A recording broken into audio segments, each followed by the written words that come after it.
Bueno, estamos con el historiador y museólogo, que siempre ha sido amigo de esta casa, que siempre se acerca, Carlos Ferreira Bertone, y tiene que ver con su titularidad actualmente del Museo Jesuítico de Jesús María, pero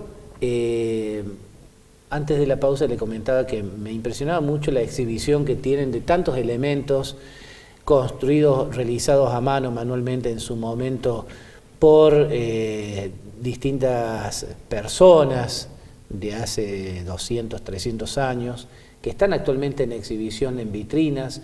Y hay alguna vez que recuerdo, había habido una exhibición de este tipo de propuestas que habían sido hechas por personas de la esclavitud negra, personas que habían estado, me habías comentado inclusive muchos de ellos con asiento en lo que hay hoy en día es la provincia de Santa Fe. Así es. Y está bueno que les recordemos a la gente que hubo una muy importante presencia de la negritud que fue posteriormente por distintos eventos que seguramente vos nos comentarás, fueron desapareciendo, ¿no?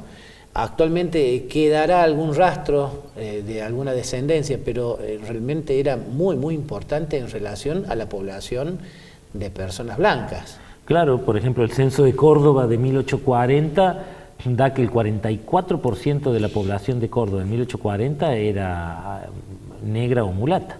Mira.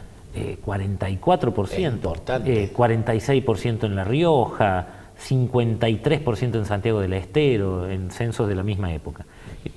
Entonces realmente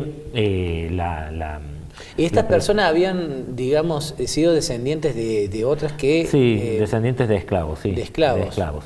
Ya habían dejado de serlo, muchos de ellos estaban más como criados, ya en el siglo XIX el concepto de esclavitud fue... Hay muy lindos trabajos sobre cuánto de efectivo fue la abolición de la esclavitud por parte de la Asamblea del año 13 y cuánto no. Hay estudios muy lindos de unos historiadores extraordinarios de Buenos Aires. Porque el otro tema es ese, eso es interesante, ¿no?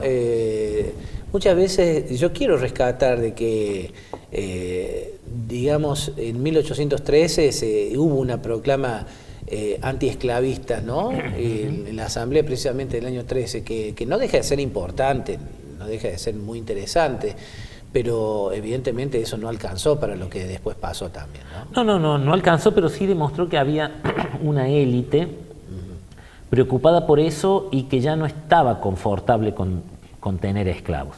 Cuando uno ve los documentos después de la Asamblea del año 13, vos ves que mucha gente en sus testamentos cuando morían liberaban a los pocos esclavos que le iban quedando, lo cual va demostrando que la élite gobernante, la misma élite que en 1813 anula la esclavitud, anula las torturas, quema los elementos de tortura en la Plaza de Mayo, o sea, estamos hablando de la Asamblea del año 13, fue revolucionaria en serio, elimina la Inquisición, la Asamblea del año 13 elimina la Inquisición, o sea, los tipos la tenían más clara. Esa élite no estaba cómoda con la esclavitud, o sea, porque también, aquí vos decís, ¿por qué la esclavitud se anula en Brasil en 1888? 1889. Los tipos estaban cómodos con la esclavitud. Acá se la anuló en el 13, siguió edulcorada o como sea, siguió, pero ya no se compraban negros, ya no se vendían ni se remataban en la plaza pública, o sea, la élite... Bueno, hay que recordar que en Estados Unidos también, muy avanzado el siglo XVIII, XIX, tengo entendido, recién ahí se hace la abolición de la esclavitud. Sí, la esclavitud en Estados Unidos se abole... Ese famoso protagonismo de Abraham Lincoln. De Abraham Lincoln en 1861, pero vos pensás que en Estados Unidos, en 1966, lo llevaron preso a Martin Luther King por ir a un restaurante de blancos en Florida. O sea, estamos hablando de 1966, vos no habías nacido, pero estamos hablando de antes de ayer, ¿no? Entonces, aquí en Argentina no. Entonces, sí pasó eso con los indios que fueron esclavizados y apropiados a final del 19 con la campaña del desierto primero y la campaña del Chaco después, ¿no? Entonces ahí sí esos indios fueron tratados yo te diría prácticamente como animales, ¿no? Sobre todo en el Chaco, en la década de 1910, fue problemático, o sea, se los trató realmente como animales. Entonces, la historia es compleja, es dura, es difícil, y hay que dejar de romantizarla y hay que estudiarla completa para que sepamos que si queremos ser buenas personas, lo mínimo que podemos ser en la vida antes de morir no es ser buenas personas, ya está. O sea, después lo demás no importa, te aseguro que lo demás no importa. Y para eso hay que tener una visión compleja del historia. Carlos, te hago una pregunta casi de actualidad. ¿Vos creés que a pesar de las evoluciones que hemos tenido en varios sentidos, en varios aspectos, los argentinos, el racismo sigue estando presente? Sí, sí. Yo creo que el racismo sigue estando presente, no de la misma manera, con distintas formas, con distintos relatos. O sea, los argentinos somos racistas. Y por ahí bueno, hay una diferencia entre el ser, el tener y el parecer, ¿no? Eso en el existencialismo, en la fenomenología. No, pero yo hago una brutal generalización y la hago a propósito, porque el problema es que a veces no nos hacemos cargo. Me ha pasado hace muy poco, debo decirlo de esta manera. Yo una vez tuve una charla, no hace demasiado tiempo, con un amigo, muy amigo mío, en donde me dice, vos sabés que me pasó tal cosa en tal lado, tal cosa en tal otro, tal cosa en tal parte, ¿viste? Como que no iba teniendo suerte laboral. No había tenido suerte en distintas cosas, ¿viste? Y yo le digo, ¿y con quién tuviste la discusión? Y la discusión la tuve con fulano de tal. Perdón, pero tengo que decirlo. Brutal gringo, con el que había tenido discusión. Después había tenido otro problema laboral en otra parte, brutal gringo también, ¿viste? Le digo, hermano, sos negro. Es porque sos negro. Te pasa esto porque sos negro. O sea, yo creo que algunas cuestiones, lamentablemente, hay que, y creo que, y yo generalizo y digo, somos así. Lo digo a propósito, ¿viste? Como una especie de llamada de atención. Porque sos periodista. Porque realmente da la impresión de que hay cuestiones que no se han logrado superar. Cuando, por ejemplo, nosotros, yo he escuchado, seguramente vos y seguramente usted, tantas veces ha escuchado decir esos negros planeros. Sí. O sea, si eso no es racismo y del bueno, pero qué casualidad, los negros son planeros. Pero si de pronto una empresa se le pavimenta, como me ha pasado, y hace poco yo lo comenté, porque tengo que cubrir justamente una tarea a nivel regional, periodística. Si a una empresa determinada el gobierno provincial o nacional le pavimenta un sector de un camino rural totalmente pagado por el gobierno, porque esa empresa da trabajo, ¿y eso no es ser planero? ¿Eso no es, la empresa ahí no es planera? O sea, si el beneficio es para un gringo o una empresa de prestigio, está muy bien la contribución, la apuesta al trabajo, el desarrollo, etcétera, etcétera. Pero si el que recibe el apoyo del Estado es una persona excluida, es negro planero. Entonces, digo, ¿no hay ahí una raíz racista en ese tipo de comentarios que se escuchan todos los días? Yo creo que sí, por eso te decía que creo que somos racistas, también somos comunitaristas, gran parte de la población argentina, o sea, eso de me siento más cómodo con gente de mi grupo social, etcétera, eso también, que ahí no sería racismo, sino que es comunitarismo, pero sí hay un racismo... Comunitarismo y machismo. Y machismo. Hay un racismo, diríamos, en superficie y un racismo latente, claramente. Yo siempre cito a una gran amiga, que ojalá escuchar este programa, es belvillense ella, que es Virginia Bordone, no sé si la conociste, sí. Vir Bordone, soprano, ahora vive en Río Cuarto, y hola Vir, si me estás viendo, una gran amiga, la quiero un montón, y ella me dijo, lo que pasa que, porque yo le decía, bueno, mira Vir, a mí más o menos en la vida me fue, que si soy un negro de la para, y me dice ella, no, vos sos hombre, blanco, heterosexual y con anteojos, todo eso te facilita. La verdad que lo cito siempre a eso de Vir, porque me pareció extraordinario para decir cómo prejuzgamos a la gente por lo que vemos... Y faltó algo, heteronormativo. Heteronormativo también. Claro. Hincha de San Lorenzo, bueno, tengo varias Bueno, cosas. un defecto podría tener. Un defecto podría tener. Pero creo que allí estuvo muy bien ella cuando me dijo, sos hombre, heterosexual, blanco, coloradito y con anteojos. Y eso te facilita las cosas. Claro, y yo decía, claro, y reflexionándolo, digo, bueno, vengo de un pueblo pequeño, etcétera, logré hacer una carrera universitaria, dirigir ahora un patrimonio de la humanidad, tener grandes amigos como vos, pero es verdad que me ha facilitado las cosas el ser coloradito, ¿no? Vos ves las fotos de mi padre y de mi abuelo era igual a Morgan Freeman, africano, nada más que yo recibí la carga genética de mi madre que es italiana, pero mi abuelo, Carlos Ferreira, se llamaba igual que yo, era parecido a Morgan Freeman, incluso de cara, ¿no? Mira. Más gordito. Entonces, sí, el racismo existe, existe en todo el mundo, no solo en Argentina, solo en Argentina. Cuando digo heteronormativo y digo machismo, es porque también pasó, también como anécdota, me acuerdo que hace unos años atrás traje a Eduardo Liberti aquí a la ciudad de Belleville para que brinde una charla, y el periodista, luego de la charla, con él nos trasladamos a una cena en un lugar gastronómico de la calle Córdoba, que es la central de acá de la ciudad de Belleville. Y cuando los distintos participantes de la organización nos empezamos a juntar, ¿no es cierto?, en un momento él dice, hay algo que me estoy perdiendo. ¿Por qué?, le digo yo. Y dice, y porque acá estamos todos los hombres, dice, y las mujeres están allá. Dice, yo no estoy acostumbrado a esto. Claro. Dice, no, bueno, dice, no fue queriendo, no salió así.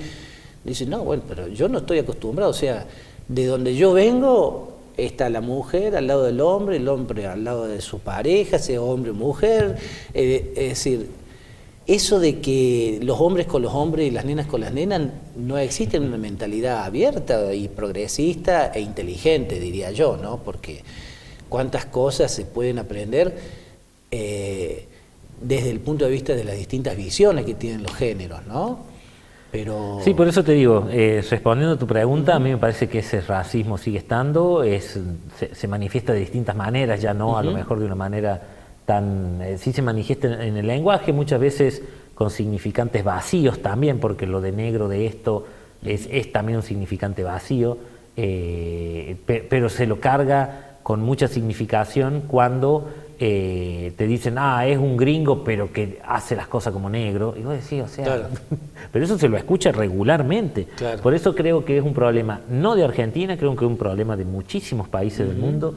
Y creo que va a ser muy difícil, está vinculado a la esclavitud de la que hablamos antes, que va a ser muy difícil erradicarlo porque hay estructuras mentales que las tenemos como muy incorporadas. Claro, fueron parte de la cultura, de cómo ha quedado conformada nuestra forma de pensar, ¿no? Nuestra manera de pensar. Sí, yo recordaba el otro día que, por ejemplo, que cuando Cris Miró se hizo famosa, no se la trataba como se trataba a un travesti oscuro en no sé, ¿cómo se llama el parque ahí de Buenos Aires en esa época, en los finales de los 80, principios de los 90?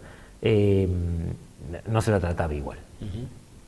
Porque era blanca, porque era alta, porque era de una familia de clase media alta.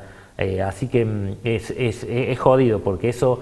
Y así mismo se la maltrataba o se le hacían preguntas incómodas, se decían, imagínate con personas... es terrible y creo que va a costar eliminarlo. Pero no es solo de Argentina, Pancho. Bueno, eso sí te lo voy a yo creo que no es solo de Argentina. Contribuye mucho a que si no se elimina, se erradique o empecemos a tomar conciencia de esto, la contribución que desde la historia se puede hacer acerca del rol de aquellas, entre comillas, minorías que no se ven, que no se pueden...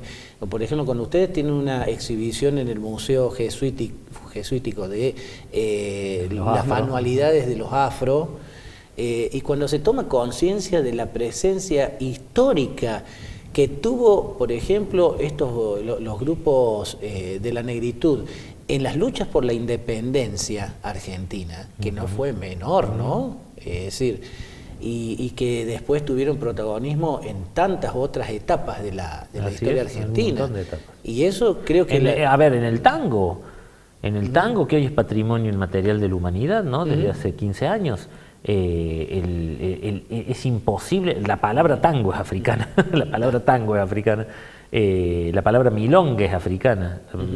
En la gastronomía, pensá que el asado que hoy conocemos, el asado que usted, señor, come en su casa, eso lo inventó un gastrónomo afro-negro que le hacía comidas a la élite de Buenos Aires a finales del XIX. El asado, como lo conocemos, tiene 120 años, 130 años. No es colonial, el asado tiene 130 años. Ya es una tradición porque tiene muchos años, pero lo inventó un negro. Los músicos, vos ves las fotos de los primeros grupos musicales de Argentina, la mitad son negros. Los creadores hasta la marcha de San Lorenzo es un negro. Entonces, yo creo que están presentes, a mí me gusta usar la palabra invisibilización. Invisibilizados, bien. Han sido invisibilizados, han estado presentes, siguen estando presentes, van a seguir estando presentes en un montón de actividades y cosas que hacemos, pero se los invisibiliza, ¿no? Bueno, sería una cuestión inclusive de lógica matemática, ponerse a pensar que cuando uno dice Argentina nace como consecuencia de las luchas de la liberación, con San Martín, combate de San Lorenzo, con Belgrano, con combate de Salta, con Güemes en la defensa del norte argentino, etcétera, etcétera. Sí, claro, pero detrás de San Martín, detrás de Belgrano, detrás de Güemes, había mucha gente.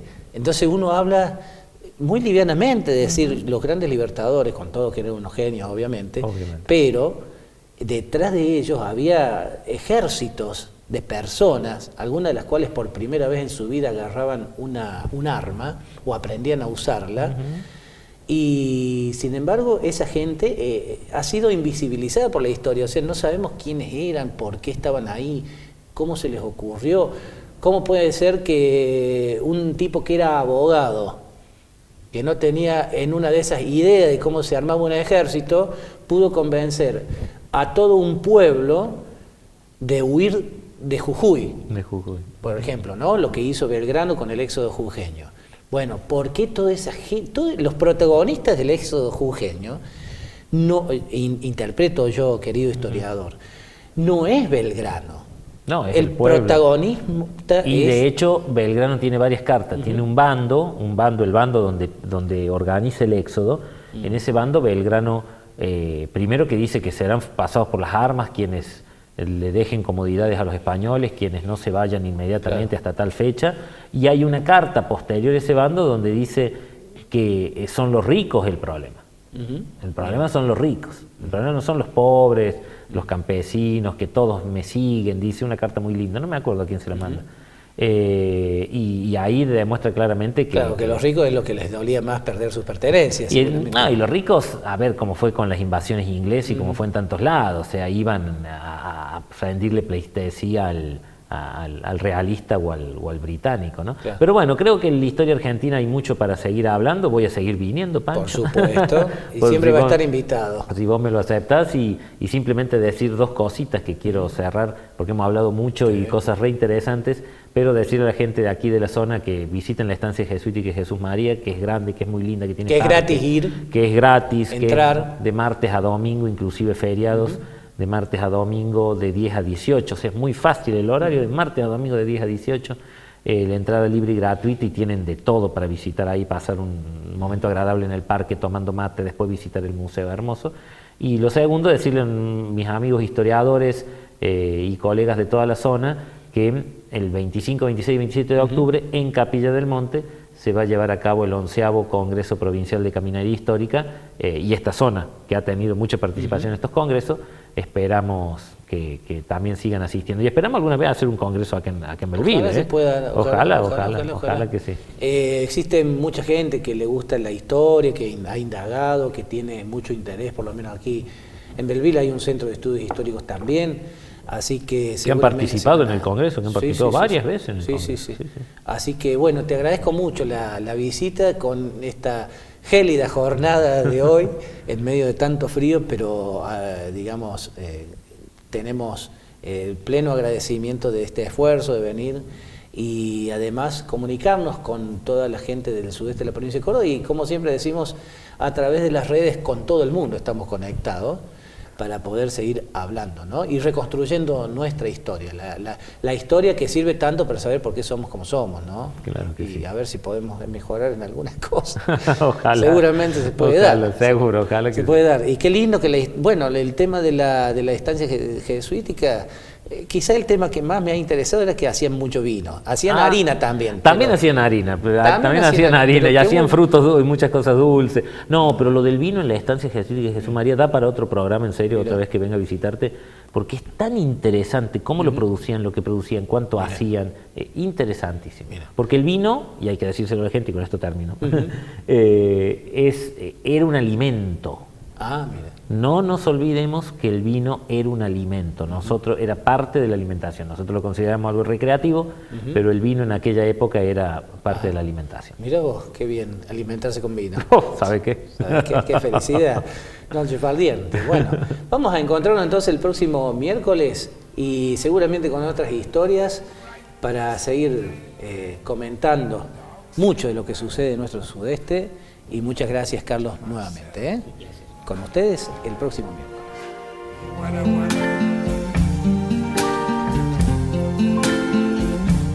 I see trees of green, red roses too. I see them blue